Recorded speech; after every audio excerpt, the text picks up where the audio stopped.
Bienvenue à nouveau. Nous sommes rejoints par le professeur Richard Sakwa, l'un des plus grands spécialistes de la Russie en Europe, pour discuter de son nouveau livre, Encore un de plus. Vous l'avez publié avec une belle régularité. Le titre est « La guerre russo-ukrainienne, les folies de l'Empire ». Merci d'être revenu parmi nous. Avec plaisir. Je me demandais donc, dans votre livre, quelles sont les principales conclusions et les principaux arguments? Et pourriez-vous également expliquer comment vous utilisez le terme « empire » en lien avec le conflit?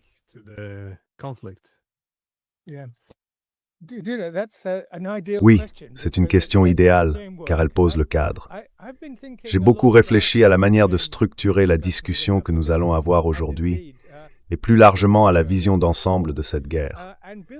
En m'appuyant sur ce que j'écris dans le livre, ma principale, si l'on veut le dire ainsi, ma principale valeur ajoutée, si l'on peut s'exprimer ainsi, consiste à tenter de proposer une sorte de cadre conceptuel pour ce conflit, et plus largement pour les affaires internationales actuelles, qui sont manifestement dans un état de turbulence extrême.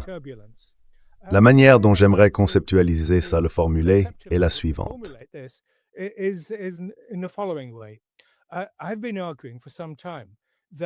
Je soutiens depuis un certain temps qu'il est nécessaire d'établir une distinction, lorsqu'on réfléchit aux affaires internationales actuelles, entre d'une part, le système international, ce qui s'appuie sur la pensée de l'école anglaise, et d'autre part, le système international, bien sûr, est celui fondé sur la Charte des Nations Unies, établie en 1945.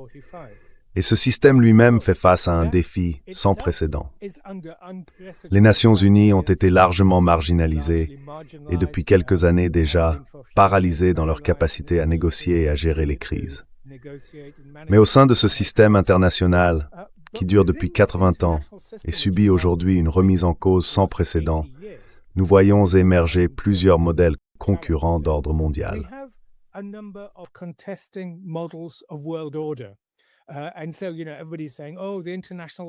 Et donc, vous savez, tout le monde dit « Oh, l'ordre international s'effondre ».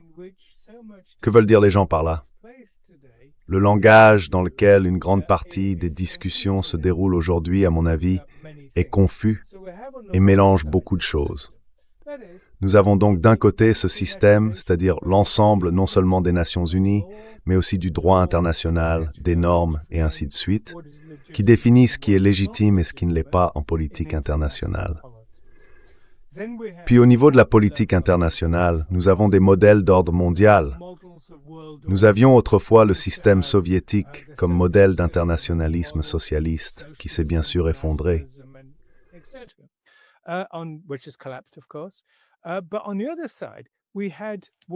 Mais de l'autre côté, nous avions ce qui a été établi après 1945, le système d'alliance transatlantique dirigé par les États-Unis, plus tard appelé l'ordre fondé sur des règles.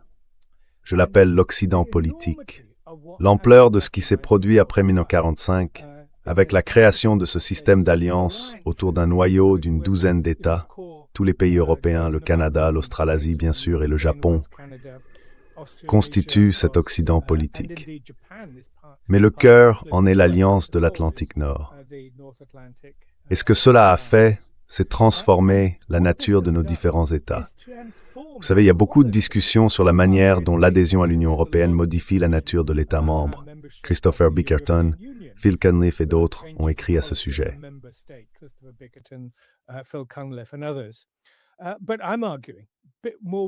Mais je soutiens un point un peu plus large que cela, à savoir que l'appartenance à ce système d'alliance atlantique a bien sûr beaucoup contribué à empêcher les États d'Europe occidentale de développer leur propre politique de sécurité et de défense distincte. Tout s'est fait dans le cadre de l'OTAN, au cœur de cet Occident politique, avec la relation dominante entretenue avec Washington au fil des années, et ainsi de suite. Et cet Occident politique a deux visages. L'un est celui du Commonwealth, fournissant des biens publics, invoquant la démocratie, la liberté et toutes ces belles valeurs, comme le libre-échange. Mais l'autre côté est le visage impérial. C'est là que l'Empire entre en jeu.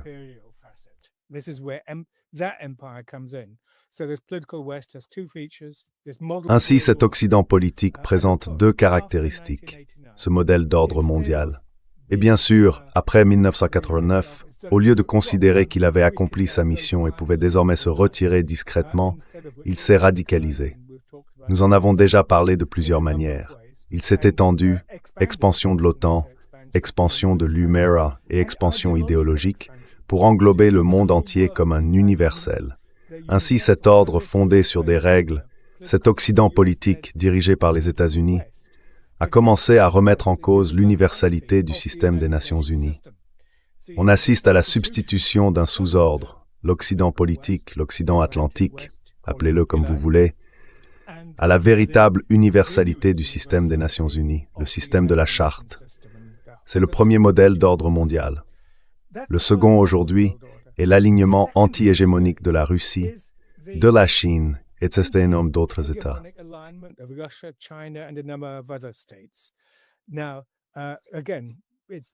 Encore une fois, ce n'est pas tout à fait clair. Ils ne sont pas contre-hégémoniques, car cela signifierait simplement être l'opposé de l'Occident dirigé par les États-Unis. En réalité, ils se positionnent en défense du universalisme de la Charte, tout en ayant en même temps leurs propres ambitions expansives, si l'on veut. Appelons cela un empire, mais bien sûr d'une manière entièrement différente. Pour être complet, il existe aujourd'hui un troisième modèle d'ordre mondial en compétition. Le Sud global, ce mouvement des non-alignés, l'esprit de Bandung et du Sud global, qui dit « Écoutez, non seulement une malédiction sur vos deux maisons, mais nous ne voulons rien avoir à faire avec vos maisons. » Ce ne sont pas seulement des États charnières, ce sont des pays axés sur le développement et l'alignement, également attachés à la Charte. Et le quatrième modèle est celui qui émerge aujourd'hui, cette perturbation trumpienne, qui sape elle aussi tout le reste.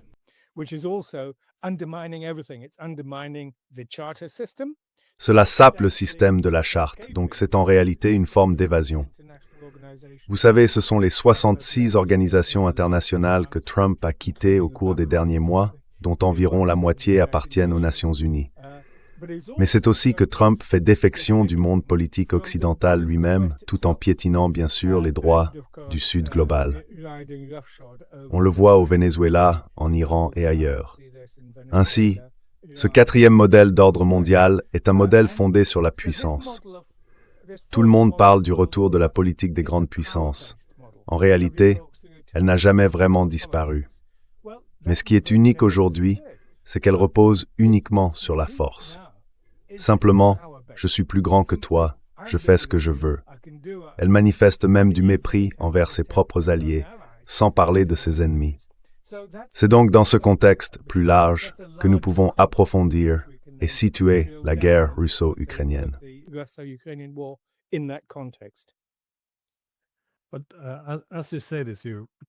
Mais, comme vous le dites, vous présentez ces concepts. Le bloc hégémonique contre le bloc contre-hégémonique. Je me demande si ces concepts eux-mêmes, je réfléchissais à la raison pour laquelle il peut être difficile d'en parler, car vous et moi avons déjà évoqué cela par le passé, le climat difficile pour le discours. Vous savez, disons que nous examinons le droit international. Il semble que la domination occidentale après la guerre froide ait donné certaines raisons d'être optimiste. En effet, lorsque nous racontons aujourd'hui cette histoire à travers l'Occident, que s'est-il passé avec le droit international après la guerre froide? Il y a cette présupposition selon laquelle l'État de droit renforcerait le capitalisme sous notre contrôle. Nous permettrions également de rehausser le rôle de la démocratie libérale, donc les droits de l'homme, et d'avoir aussi un système international plus, disons, civilisé, fondé sur des règles, une manière de transcender le passé.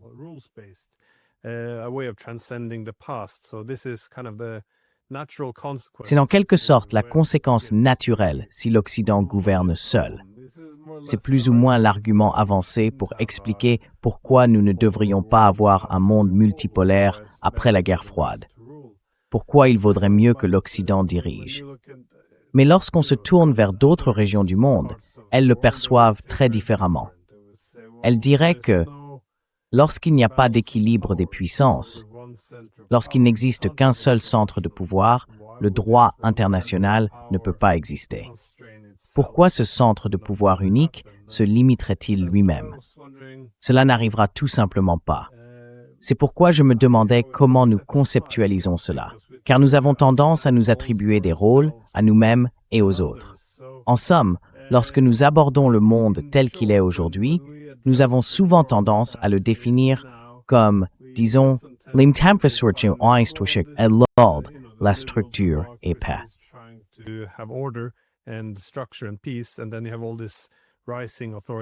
Et puis, il y a tous ces autoritaires montants, la Russie, la Chine, l'Iran, et ainsi de suite.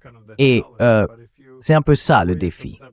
Mais si l'on regarde la manière dont tu le conceptualises, cela orienterait les choses dans une direction différente que de simplement dire « Eh bien, l'Occident est un projet hégémonique et l'équilibre naturel sera le mouvement contre-hégémonique. » Mais est-ce pour cela que nous finissons avec ces récits très simplistes? Parce que j'ai remarqué que c'est aussi un thème central autour de la guerre en Ukraine.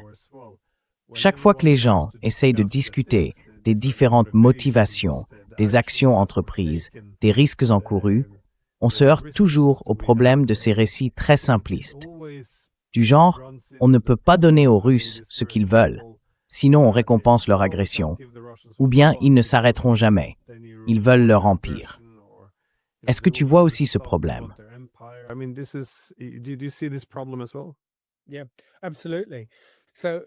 Oui, absolument. Alors, deux aspects avant de passer à l'Ukraine. Cet Occident politique, ou l'Occident lui-même, vous avez tout à fait raison, après la guerre froide en particulier, il y a ce dualisme.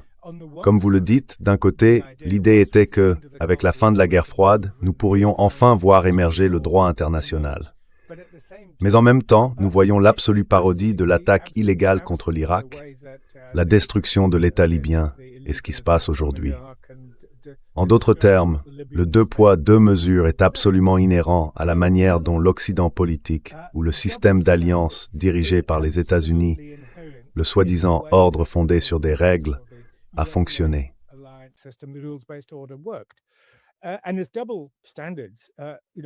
Et en ce qui concerne le deux poids, deux mesures, vous savez, il y a d'un côté cette dimension du Commonwealth, et c'était vraiment un engagement envers les valeurs libérales, le respect du droit international, que bien sûr, la plupart d'entre nous, j'en suis sûr, approuveraient tant qu'on s'y tenait. Et c'est pourquoi la tentative de l'Occident politique de faire ces bonnes choses séparément, et vous savez, en utilisant les Nations Unies comme instrument, visait parfois à donner une légitimité à ces actions. Mais lorsque cette légitimité ne pouvait pas être accordée, il agissait simplement en dehors du système onusien, ce qui s'appelle le principe même de droit qu'il prétendait défendre. Et cela, bien sûr, a discrédité l'Occident dans son ensemble.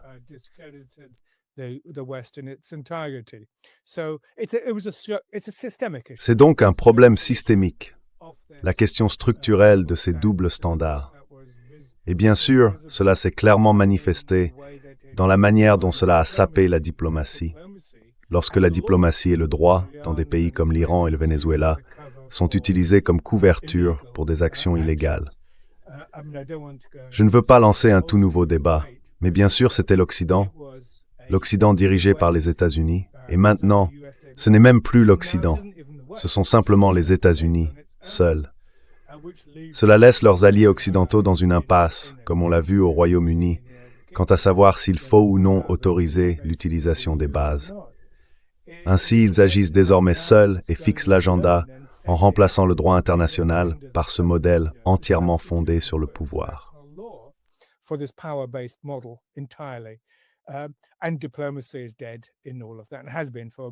Et la diplomatie est morte dans tout cela, et ce depuis déjà plusieurs années.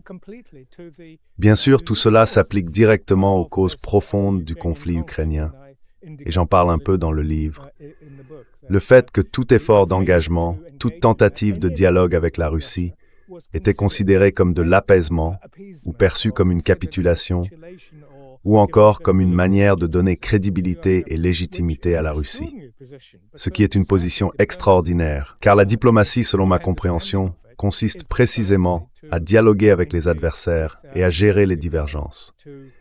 La diplomatie entre alliés, bien sûr, existe, mais la véritable diplomatie, celle des sommets, est d'une autre nature. Et cela nous amène à un dernier point. Au cœur du système des Nations Unies se trouve une vision, et bien sûr, l'alignement contre-hégémonique ou anti-hégémonique de la Russie, de la Chine, de l'Inde et de leurs partenaires des BRICS, et ainsi de suite, repose sur une notion d'internationalisme souverain.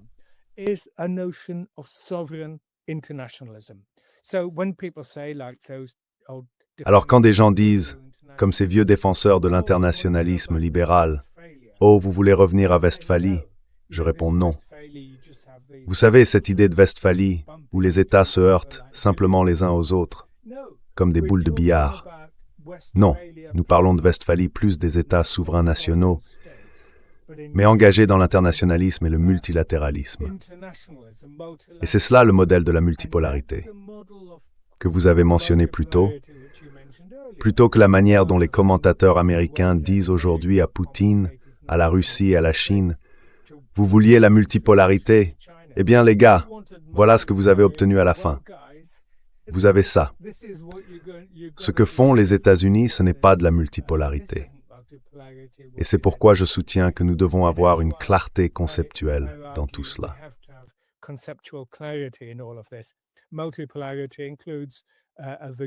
La multipolarité inclut une vision du multilatéralisme, un engagement envers la souveraineté et l'internationalisme, travailler ensemble sur des enjeux communs, par opposition au globalisme libéral au cœur de l'ancien Occident politique, qui est lui-même en déclin. Ainsi, le globalisme libéral, dans mon quatrième modèle de la politique internationale actuelle, n'est qu'un modèle fondé sur le pouvoir. Vous savez, tout pouvoir cherchera toujours à dissimuler ses actions sous une apparence bienveillante, sous une forme ou une autre de peau de mouton, en prétendant agir pour le bien public. Mais bien sûr, ce n'est qu'un voile pour une forme plutôt brutale et fondée sur la puissance des relations internationales.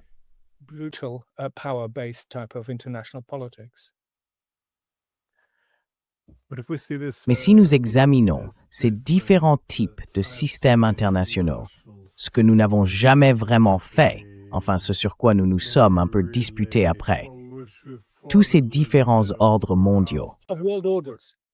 Il n'existe aucun système d'ordres mondiaux, oui d'ordres mondiaux. Je me souviens qu'en 2014, avant que le gouvernement ukrainien ne soit renversé, ou pendant les émeutes, on parlait souvent du choix civilisationnel de l'Ukraine. Soit elle rejoignait le camp de l'Occident, ce qui signifiait démocratie libérale, liberté et paix, soit, si elle tombait sous la main sombre de la Russie, elle retournait à un état d'échec dans son développement. Du côté russe, c'est très différent. Avons-nous un système hégémonique où l'on redessine de nouvelles lignes de division ou quelque chose de plus inclusif? On a simplement l'impression que, bien sûr, rien de tout cela n'a besoin d'être entièrement sincère. Comme tu l'as dit, il y a une tendance pour tous les pays à raisonner en termes de puissance, puis à se draper ensuite dans des valeurs. Mais vois-tu la guerre actuelle en Ukraine comme un affrontement entre des ordres mondiaux concurrents?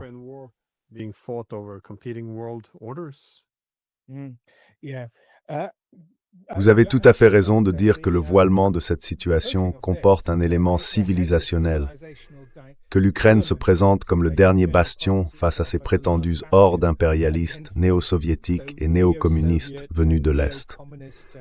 Ce vieux langage, bien sûr, explique pourquoi ce conflit, d'une certaine manière la guerre russo-ukrainienne, a des racines si profondes. Il remonte à la formation de l'identité ukrainienne, à la formation de l'identité russe au fil des siècles. Et bien sûr, il y a cette dimension culturelle qui s'y superpose. C'est pourquoi, très clairement, il existe un angle polono-ukrainien qui remonte évidemment à la République des deux nations, polono-lituanienne. Mais mon point sur cette question particulière est que ce discours civilisationnel ne fait qu'aggraver les problèmes dont nous venons de parler.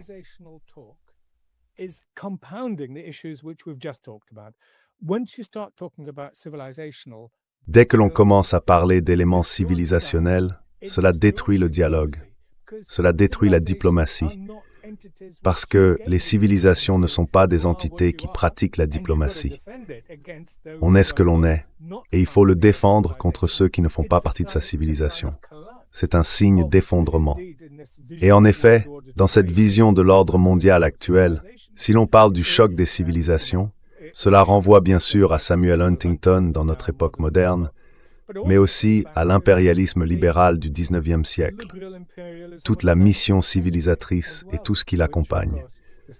Et c'est non dialogique, si l'on veut, par opposition à cette vision d'une politique dialogique où nous nous engageons dans le dialogue et à travers ce dialogue nous changeons tous, plutôt que ce que vous avez souvent mis en avant.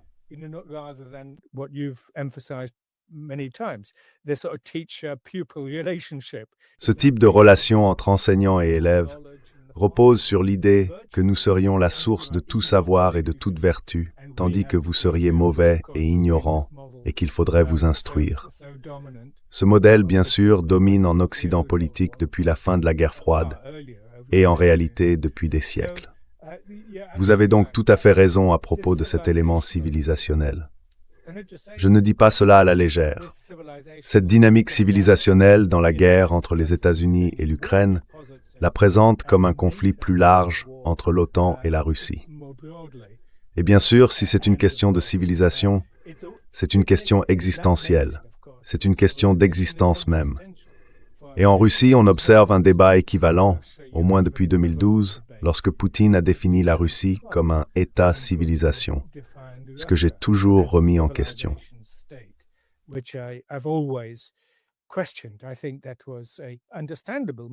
Je pense que c'était une décision compréhensible, mais qui mine ce qui, pour moi, est le plus important. Elle sape la viabilité d'un État constitutionnel. Vous avez un État de civilisation face à un État constitutionnel. Et au sein d'un État constitutionnel, vous pouvez avoir une lutte pour l'État de droit, une lutte pour la démocratie, pour la dignité humaine et pour toutes ces autres valeurs. Dans un État de civilisation, ce débat n'existe pas, car c'est autre chose. Et bien sûr, nous le voyons aujourd'hui très clairement dans l'idéologie hindutva de Narendra Modi et dans la vision selon laquelle il faut expulser l'influence moghole des musulmans, et ainsi de suite. C'est donc en effet une dimension fondamentalement importante de cette guerre.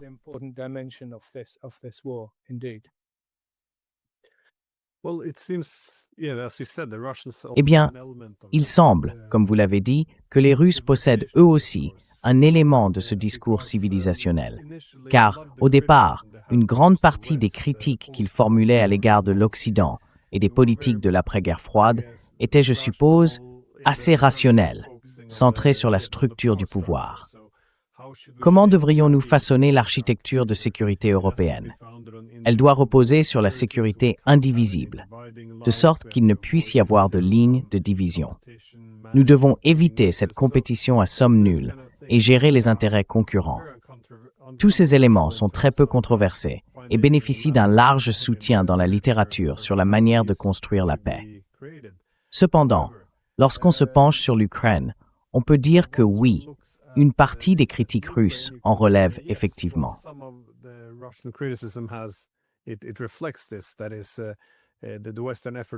Autrement dit, les efforts occidentaux visant à créer essentiellement une Europe sans la Russie ont conduit en quelque sorte à la dérussification de pays comme l'Ukraine, où les gens sont privés de leurs droits fondamentaux.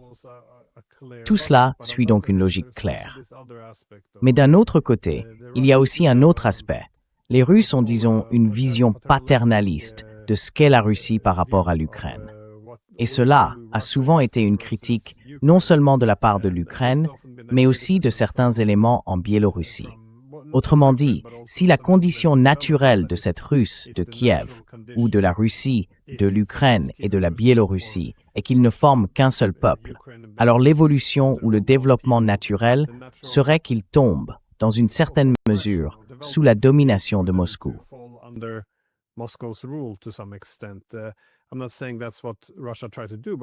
Je ne dis pas que c'est ce que la Russie a essayé de faire, mais c'est un peu dans cette direction que la logique commence à pencher.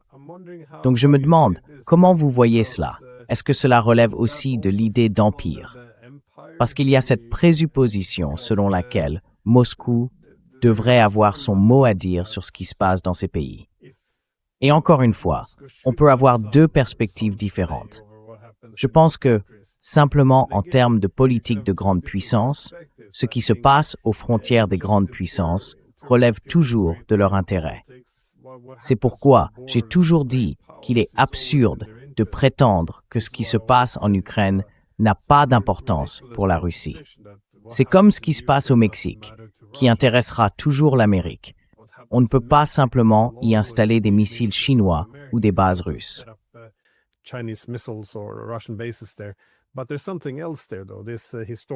Mais il y a autre chose aussi. Cette relation historique, tu sais, avec la Russe de Kiev, lui donne certains éléments impériaux, ou du moins, c'est l'impression que donnent certains discours. Et je dirais même que ça se retrouve dans les justifications actuelles, parce que, encore une fois, quand les Russes sont intervenus en 2022, ou en fait on peut remonter à 2014, tout était centré sur les structures de sécurité, le système et ce que l'Occident avait fait en matière de renversement. Mais maintenant, quand j'écoute la rhétorique, elle se déplace de plus en plus vers « Eh bien, cette soi-disant Ukraine, ce n'est pas un vrai pays. Lénine les a inventés. » Tu vois ce genre de logique. Tu vois la même chose? Oui.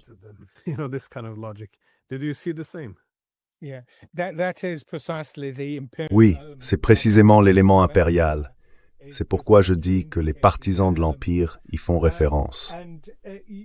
Il existe ce dualisme dans la politique étrangère russe que l'on peut considérer comme un héritage de l'Union soviétique. Pendant la période soviétique, et certainement après, peut-être même plus tôt, il y avait une double politique étrangère. D'un côté, il y avait les relations normales d'État à État, gérées par le ministère des Affaires étrangères. Une diplomatie de très haut niveau d'ailleurs, avec tout un réseau d'ambassades. En même temps, il y avait le versant révolutionnaire. Bien sûr, il a été beaucoup moins actif après Staline, mais auparavant, il était géré par le Comintern, et ainsi de suite. On peut dire que certains éléments de cela ont perduré.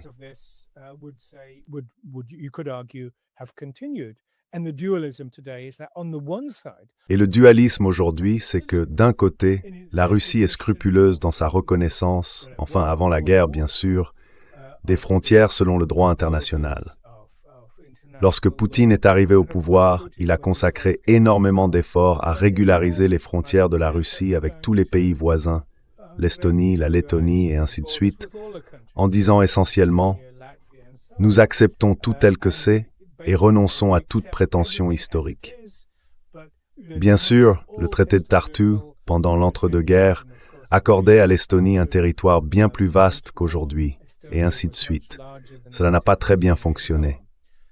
Mais voilà le dualisme. De l'autre côté, il y a toute la rhétorique du Ruski Mir, qui est bien sûr l'idée d'une entité bien plus vaste.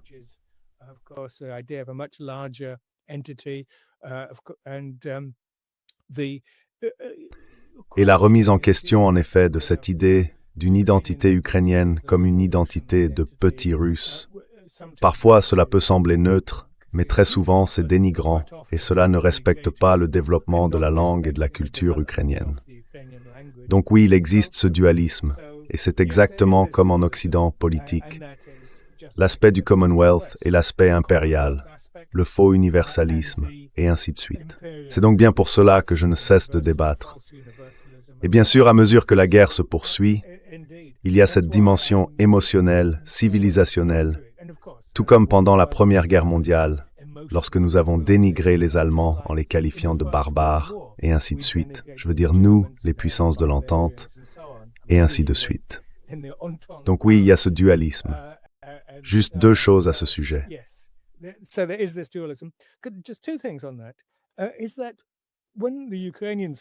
Quand les Ukrainiens aiment avancer cette idée, les ethno-nationalistes ukrainiens qui dominent aujourd'hui à Kiev, selon laquelle ces peuples, et en réalité de nombreux Européens de l'Est, et c'est l'une des grandes critiques que je formule à l'égard de l'ordre européen d'après la guerre froide, c'est que nous devons faire la distinction entre une identité européenne et une identité occidentale. Trop souvent, ces deux notions sont confondues.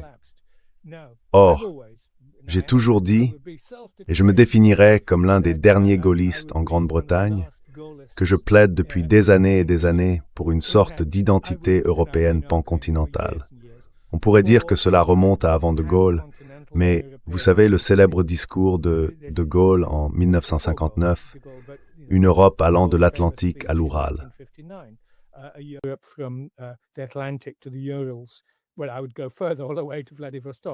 Eh bien, j'irai plus loin, jusqu'à Vladivostok, mais c'est un autre sujet. Gorbatchev, bien sûr, parlait d'une maison européenne commune.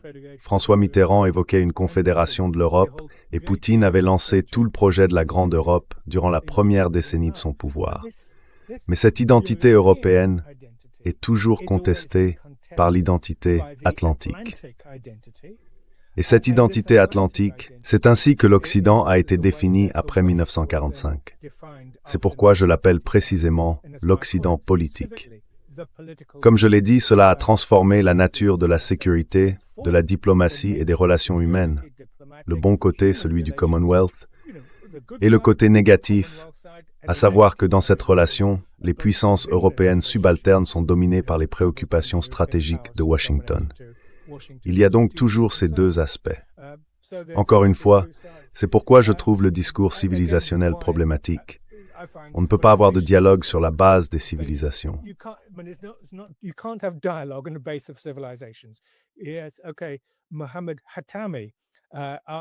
Mohammad Khatami, le dirigeant réformiste iranien, a parlé d'un dialogue des civilisations s'appuyant sur l'idée de Kofi Annan. Et c'est bien sûr une excellente chose, le dialogue des civilisations. Bien entendu, il devrait y avoir un dialogue intercivilisationnel, comme beaucoup l'ont soutenu, mais c'est un élément culturel, tandis que mon slogan serait « un État constitutionnel à l'intérieur et un internationalisme souverain à l'extérieur ». C'est sur cette base que nous pouvons dialoguer. C'est sur cette base que nous pouvons honnêtement être en désaccord, puis tenter de trouver des solutions négociées. Ainsi, cette dynamique civilisationnelle est... Le dernier point concerne la question du peuple unique. Même dans son document très controversé de juillet 2021, l'article de Poutine sur les relations russo-ukrainiennes, il a effectivement parlé d'un seul peuple. Et de nombreux Ukrainiens, Russes et Biélorusses à qui j'ai parlé au fil des ans m'ont dit « Bien sûr que nous formons un seul peuple, mais nous ne serons pas un seul État. »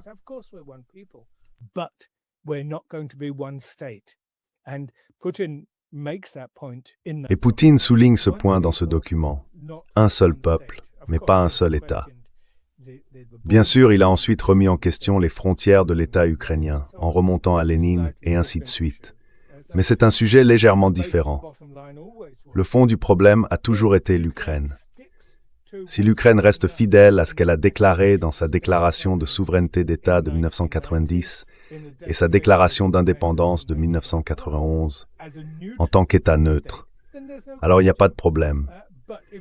Mais si elle doit devenir, comme vous le suggérez, une partie d'un Occident politique en expansion, avec ses bons et ses mauvais côtés, alors c'est une toute autre question qui remet en cause la notion même d'État. Et bien sûr, cela fait de ce conflit, pour toutes les parties désormais, une question existentielle.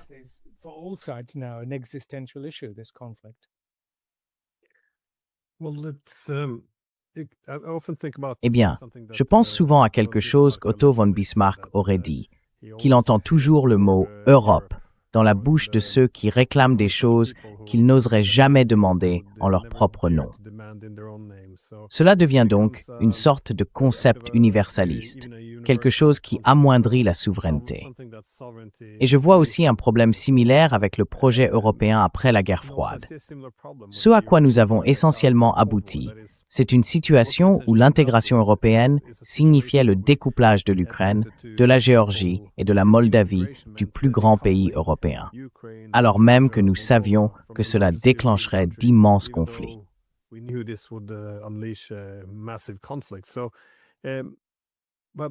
Donc, je suppose que ce que j'essaie de dire, c'est que j'ai le sentiment que le concept russe de « un seul peuple mais pas un seul État » a évolué ou changé au fil de cette guerre. Je pense que cela a commencé à partir de cette idée, mais ensuite, bien sûr, avec la dérussification, la discrimination contre la langue russe, l'Église orthodoxe russe, la culture, cela s'est transformé, dans une large mesure, en un effort visant à détacher définitivement l'Ukraine de l'orbite russe. Et puis plus ou moins, on a eu l'impression, du côté russe, que l'argument était « Eh bien, nous vous avons accordé la souveraineté sur des territoires historiquement russes. Vous aviez le Donbass, Kharkov, Odessa. »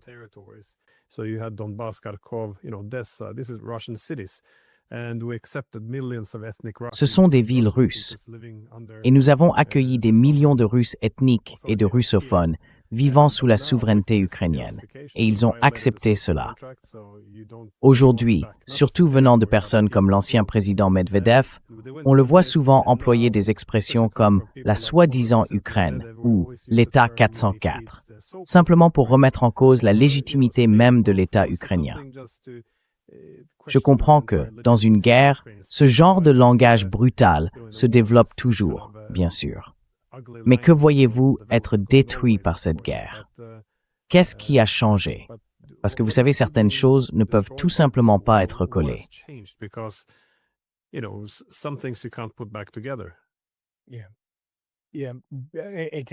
Oui, oui, c'est ça.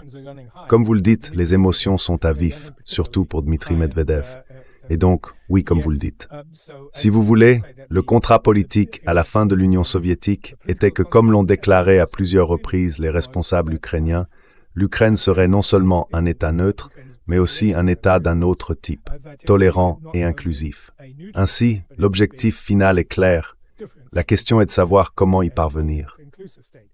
Évidemment, celui que Vyacheslav Tchornovil et d'autres appelaient de leurs vœux dans les années 1990, et même certains plus tard, représente l'une des causes profondes de cette guerre, la division entre deux modèles de développement de la nation et de l'État ukrainien.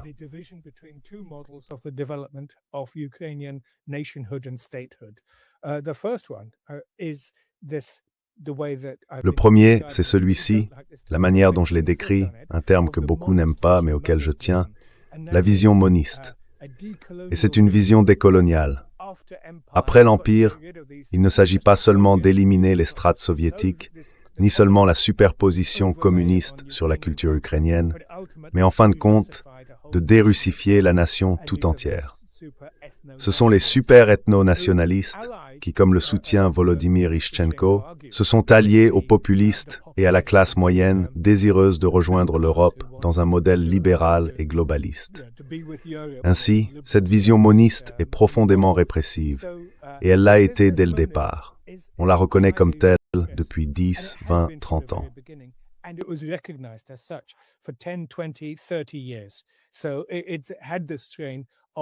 Ainsi, il a porté la marque d'un nationalisme ukrainien extrême, ou si l'on veut galicien, comme l'appelle Nikolai Petro, issu de l'ouest de l'Ukraine, nourri à l'époque de l'Empire austro-hongrois sous la domination polonaise auparavant, et ainsi de suite. C'est un courant violemment russophobe. Et cela est contrebalancé par cette vision pluraliste de l'Ukraine, qui est multiconfessionnelle, multilingue, pluraliste et tolérante. Et c'est cette Ukraine-là que nous voulons. En d'autres termes, mon livre sur la guerre russo-ukrainienne est précisément consacré à cela, à l'autre Ukraine. Et l'autre Ukraine, c'est celle qui a été marginalisée, humiliée et exilée aujourd'hui. Il y a peut-être 3 ou 4 millions d'Ukrainiens en Russie actuellement, d'une manière ou d'une autre.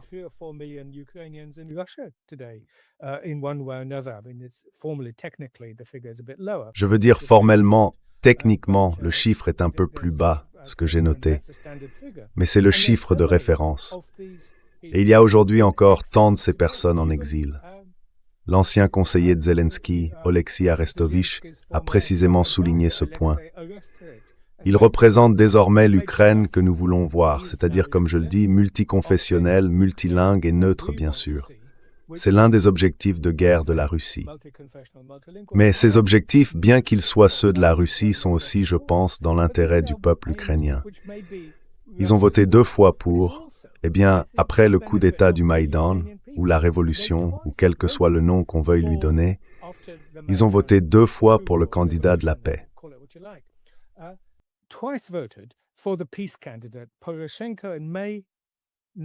Poroshenko, en mai 2014, s'est présenté comme le candidat de la paix, mais il a immédiatement renié cette position, en partie sous la pression des ultranationalistes. Et Zelensky, en avril 2019, là encore, les gens ont massivement voté pour Zelensky en tant que candidat de la paix.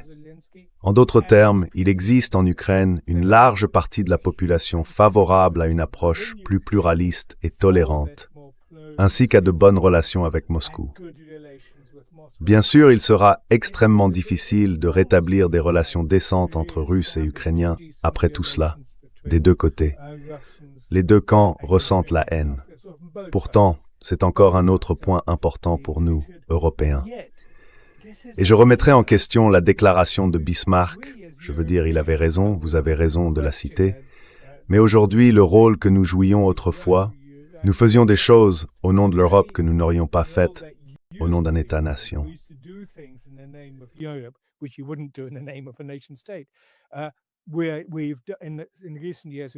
Ces dernières années, nous l'avons fait au nom de l'Occident, des choses que nous n'aurions jamais osé faire autrement. Ce que nous essayons de faire, c'est ce qu'était au fond l'Union européenne et le projet d'intégration européenne.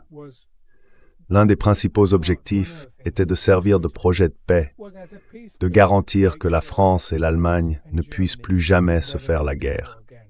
Ce que nous avons échoué à faire après 1989-1991, l'effondrement de l'Union soviétique, la fin de la guerre froide, c'est de faire la même chose pour la Russie. Et bien sûr, ce sera bien plus difficile cette fois, après cette guerre terrible. Mais c'est ce que nous devons faire.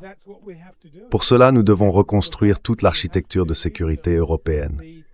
Et d'une manière paradoxale, Trump y contribue, parce que Trump, bien sûr, est Trump, et Rubio, J.D. Vance, ainsi que tous ces différents discours à la conférence de Munich sur l'ANCESIS.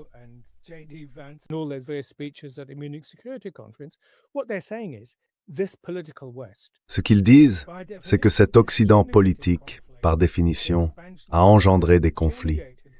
L'expansion de l'OTAN a tracé des lignes de sécurité rigides à travers l'Europe, en contradiction directe avec tout ce que nous avions promis et déclaré vouloir faire à la fin de la guerre froide, sans même aborder la question de savoir si l'élargissement de l'OTAN avait réellement été promis ou non. Ce sont là les questions auxquelles il faut répondre. En résumé donc, ce conflit est, comme vous le dites, le conflit interne à l'Ukraine, entre les visions pluralistes et monistes. Le second oppose la Russie et l'Ukraine, où l'Occident a exploité ces divisions afin d'affaiblir la Russie. Glenn Diesen l'a dit explicitement. La troisième dimension est cette vision pan-européenne plus large.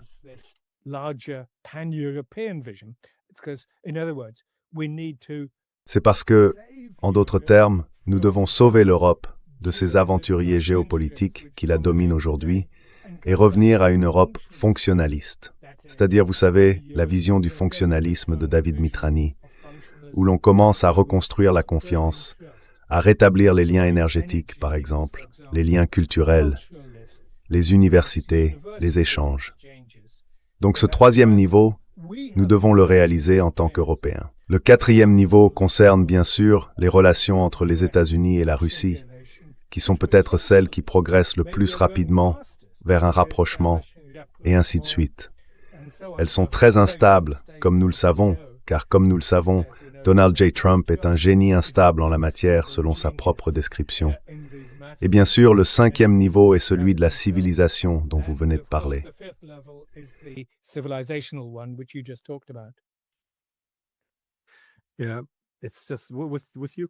Oui, c'est juste qu'avec l'Ukraine, jusqu'en 2014, les divisions internes semblaient suivre une trajectoire où elles pouvaient être gérées. C'est-à-dire que bien sûr, on peut peut-être simplifier à l'excès en disant qu'il y avait deux Ukraines. En Ukraine occidentale, on disait essentiellement, eh bien en Ukraine, nous avons une langue, une ethnie, une culture. L'aspect russe supplémentaire n'est qu'une relique impériale après tous ces siècles de domination russe. Donc, la construction nationale doit signifier que nous nous en débarrassons. Ainsi, comme tu l'as dit, il visait un facteur d'unification autour d'une seule nation, essentiellement. Tandis que dans l'est de l'Ukraine, on disait autre chose. Eh bien, nous sommes bilingues, biethniques, biculturels, et c'est cela, être ukrainien.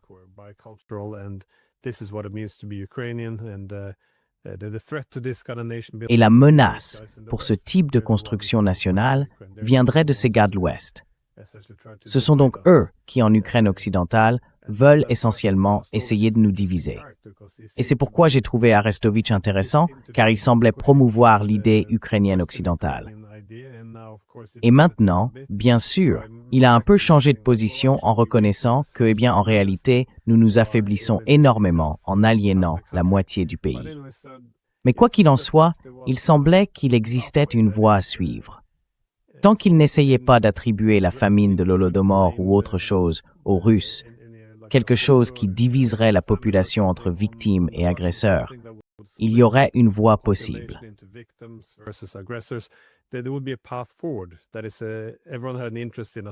Autrement dit, tout le monde avait intérêt à une Ukraine souveraine, une Ukraine indépendante, ce qui signifiait que l'identité ukrainienne devait être différente de l'identité russe, mais pas anti-russe. Cela semblait être un compromis raisonnable.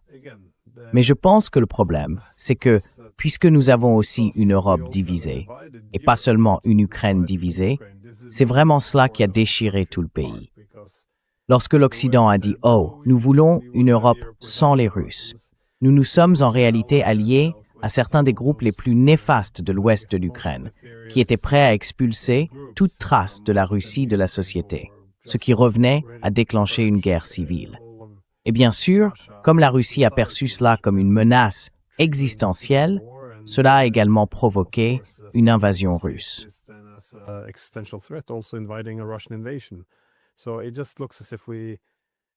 Donc, on dirait simplement que je me demande juste dans quelle mesure, encore une fois, tout cela peut être rassemblé. Beaucoup de choses ont changé, bien sûr, depuis 2014. Il y a beaucoup d'animosité envers la Russie. Mais je me demande aussi à quel point le sentiment populaire ukrainien a réellement évolué, car on ne peut plus vraiment parler ouvertement de quelque affiliation que ce soit. Je veux dire, les gens sont très mécontents de ce qui s'est passé au cours des 12 dernières années. D'un autre côté, je pense que l'hostilité envers la Russie restera probablement très forte pendant de nombreuses années encore. Mais ma dernière question est la suivante. Quelle est votre solution ici pour l'Ukraine? Parce que nous parlons maintenant de paix en Ukraine. Qu'est-ce qu'une paix viable et durable, en termes de résolution de la question ukrainienne, ainsi que de l'ordre européen plus large?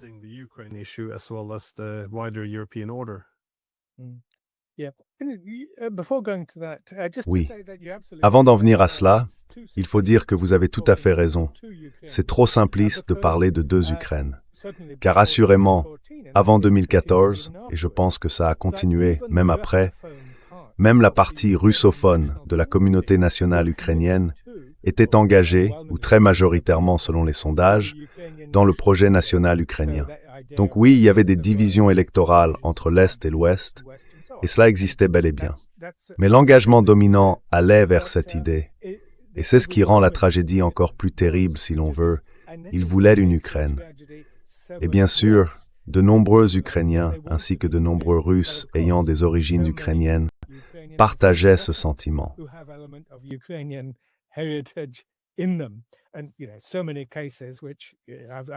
Et vous savez, dans de nombreux cas, je prends l'exemple classique de l'un de nos collègues universitaires qui vit à Saint-Pétersbourg, mais dont la sœur habite à Kiev et qui a deux frères vivant dans le Donbass. Ce genre de situation pourrait se répéter à l'infini. Donc, encore une fois, il ne s'agit pas de deux communautés distinctes. Certains en doutent. Mais je regarde le Royaume-Uni. Nous avons plusieurs nations, la nation galloise, la nation écossaise, l'Irlande du Nord et bien sûr l'Angleterre. Nous sommes 4 peuples différents, 4 communautés nationales substantielles et pourtant une seule nation. Et la manière de gérer cela, comme je l'ai toujours dit, c'est que l'espace post-soviétique et l'espace britannique peuvent être comparés sur la façon de les gérer, bien sûr, par le fédéralisme, la dévolution, et ainsi de suite.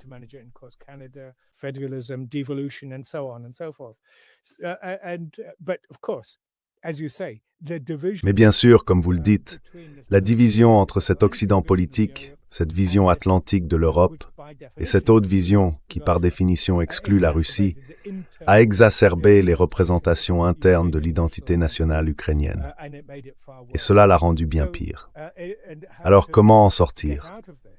Je pense en réalité que cette guerre a été une tragédie absolue, bien sûr pour l'Ukraine avant tout, mais aussi pour l'Europe et pour la Russie également, avec les difficultés économiques et sociales, le durcissement de l'autoritarisme et tout le reste. C'est donc une tragédie totale pour toutes les parties. Mais reconstruire quelque chose sera bien plus difficile que cela ne l'a été à la fin de la Première Guerre froide, après 1989, quand pendant des années auparavant, nous avions eu des échanges universitaires et ainsi de suite. Nous sommes aujourd'hui dans un gouffre bien plus profond.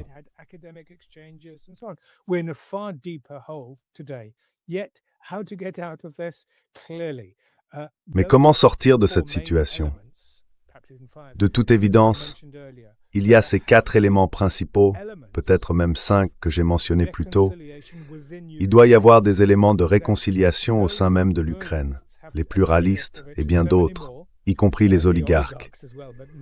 Je ne défends pas le pouvoir des oligarques, mais dans le sens où certains d'entre eux, comme Zelensky, Firtash et d'autres, affirment depuis des années vouloir rétablir des relations économiques et normales. Il existe donc un électorat favorable à cela. Et cela s'est produit, comme je le disais, après l'horrible Allemagne nazie. En 10 ans, les relations entre la France et l'Allemagne étaient revenues à une certaine normalité. Cela peut donc se produire assez rapidement, tant qu'aucune force extérieure ne vient constamment attiser le conflit.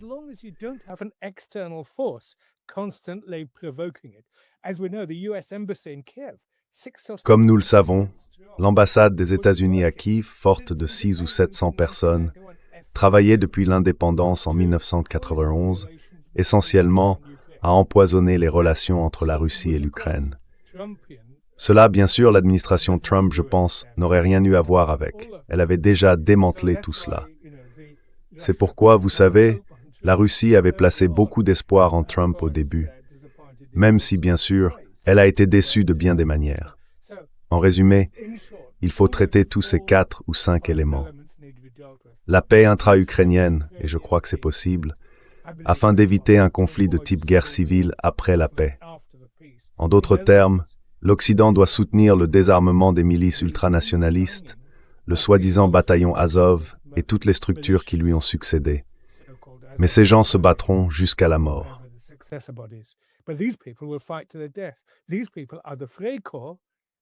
Ces gens ressemblent aux Freikorps, tels qu'ils étaient après la fin de la Première Guerre mondiale en Allemagne. Il faudra donc mettre en place un programme international pour contenir ces ultranationalistes. Sinon, nous allons vers une guerre civile qui débordera plus largement sur l'Europe et bien sûr sur la Russie. Le deuxième niveau consiste à rétablir des relations diplomatiques normales entre Moscou et Kiev. Un dialogue normal, un débat normal, en abordant l'héritage humanitaire de cette guerre sous tous ses aspects. Peut-être même une sorte de commission vérité et réconciliation. Le troisième niveau est que l'Europe agisse en tant qu'artisan de la paix, alors qu'à l'heure actuelle, elle fait le contraire, comme nous le savons, avec la Commission européenne, Ursula von der Leyen et Kaja Kallas en tant que commissaire aux affaires extérieures.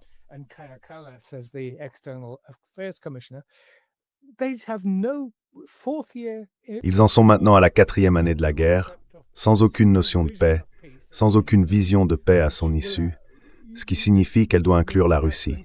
Macron et Merz le mentionnent parfois. Le 4e niveau, comme je l'ai déjà dit, est qu'entre Washington et Moscou, il faut un dialogue. Malheureusement, le projet trumpien est traversé de contradictions.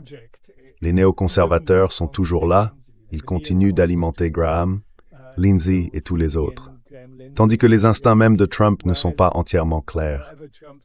Et le camp MAGA, America First, est maintenant, bien sûr, enfin, il est intéressant de voir comment J.D. Vance, qui représente cette tendance, est resté silencieux récemment, car ses positions ont été, et bien sûr, la prochaine cible sera Cuba après cela.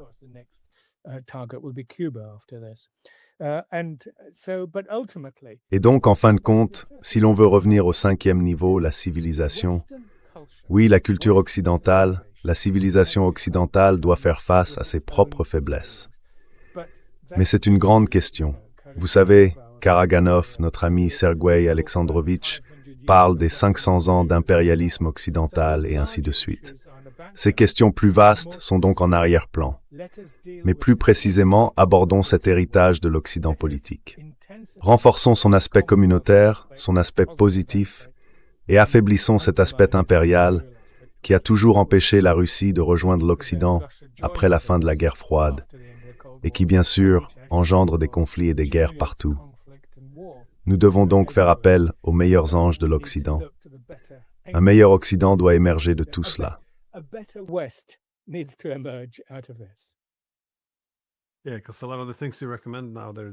Oui, parce que beaucoup des choses que vous recommandez maintenant sont difficiles à réaliser, comme limiter les groupes d'extrême droite en Ukraine, par exemple, après que nous soyons non seulement restés silencieux, mais que nous les ayons aussi financés et formés pendant 12 ans. Mais je pense que beaucoup de, vous savez, pour introduire un peu d'optimisme, il n'y a évidemment aucun appétit en temps de guerre pour discuter de ces sujets, comme celui d'avoir une Europe où le plus grand pays du continent aurait un rôle. Mais si la guerre pouvait prendre fin, alors vous savez, cela pourrait peut-être rouvrir la discussion d'une certaine manière, parce que comme vous l'avez dit, beaucoup de dirigeants européens, de l'Allemagne à la France, en parlent depuis les années 1990. C'est juste que, vous savez, on n'a plus le droit d'en parler. Ironiquement pourtant, pour mettre fin à la guerre, nous devrions aussi apprendre à discuter de ces questions. Donc nous verrons bien ce qui viendra en premier. Quoi qu'il en soit, merci beaucoup d'avoir pris le temps et je mettrai un lien dans la description vers votre nouveau livre pour que les gens puissent en commander un exemplaire et le lire. Merci beaucoup. It's used up before.